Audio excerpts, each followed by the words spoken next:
ഇന്ന് നമ്മൾ നോക്കാൻ വേണ്ടി പോകുന്നത് എന്താണ് the country side and village, എന്താണ് വ്യത്യാസം.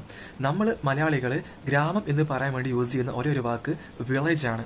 പക്ഷെ പുറം നാടുകളിൽ അമേരിക്കയിൽ വില്ലേജും ദ കൺട്രി സൈഡും രണ്ടും വെവ്വേറെയാണ്. സിറ്റിയുടെ ഭാഗമല്ലാതെ കിടക്കുന്ന ഗ്രാമങ്ങളുടെ ഭൂപ്രകൃതിനെയാണ് നമ്മൾ ദ കൺട്രി സൈഡ് എന്ന് പറയുന്നത്.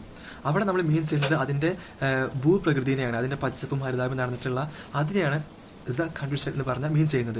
പക്ഷെ വില്ലേജ് എന്ന് പറഞ്ഞു കഴിഞ്ഞാൽ ഇത്തരം കൺട്രി സൈഡിൽ കാണുന്ന കെട്ടിടങ്ങളുടെ കൂട്ടം, ചിലപ്പോൾ വീടായിരിക്കാം അല്ലെങ്കിൽ വേറെ എന്തെങ്കിലും ബിൽഡിങ്സ് ആയിരിക്കാം.